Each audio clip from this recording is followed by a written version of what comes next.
On the 26th of December 2004, an earthquake with a 9.3 magnitude caused a huge tidal wave off the west coast of Sumatra in Indonesia, killing over 220,000 people.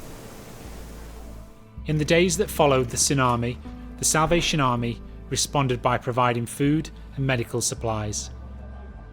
Emergency services teams travelled to Indonesia, India and Sri Lanka to work alongside local people in the relief effort.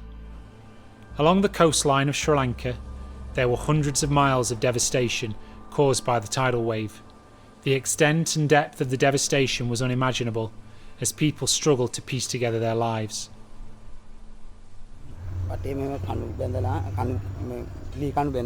Dixon and Anandri lived with their 3 children in a small house a few minutes' walk from the ocean, but their house was completely washed away. I was making coir string when the wave came. My husband put the baby in my arms. We ran about 200 metres and we still couldn't save our children. The wave hit us and my wife was swept away by the water with our baby.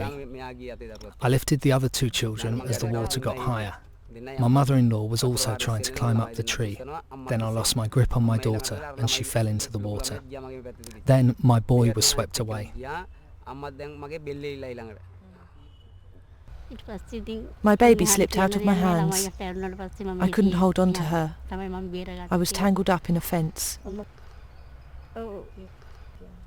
My husband swam towards me and got me away from the fence, but the children were not there. He took me away from the water on his shoulders. I didn't know where my children were.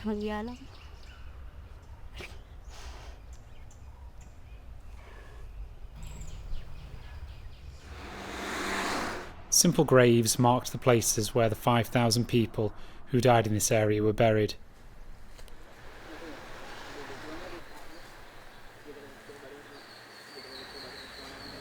Those who survived tried to find some kind of normality so they could get on with their everyday lives, but it's hard. As well as counselling and emotional support, there was also a great need for hands-on support. Thousands of people were made homeless, so providing shelter was one of the main priorities. Shortly after the tsunami, 1,000 tents were shipped from the UK, and the teams worked in the community to put them up.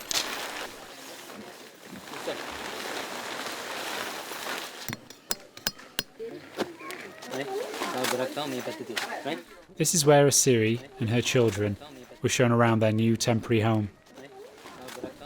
She was lucky.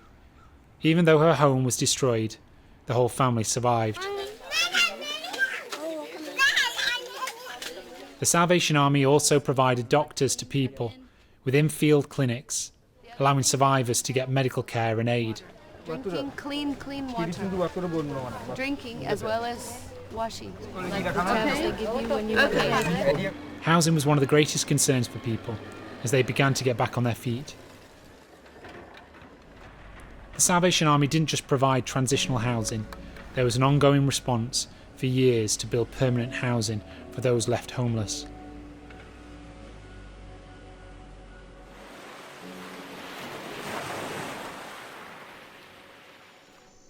After a month of searching, Dixon found the body of their eldest daughter. He dug a grave and they buried her nearby.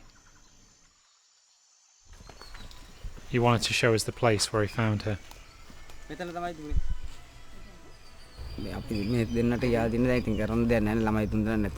the moment, I'm feeling helpless. We lost all 3 children and we lost our home. They've said they could build us a house. If they can, we'll have a place to live. Then we can start again.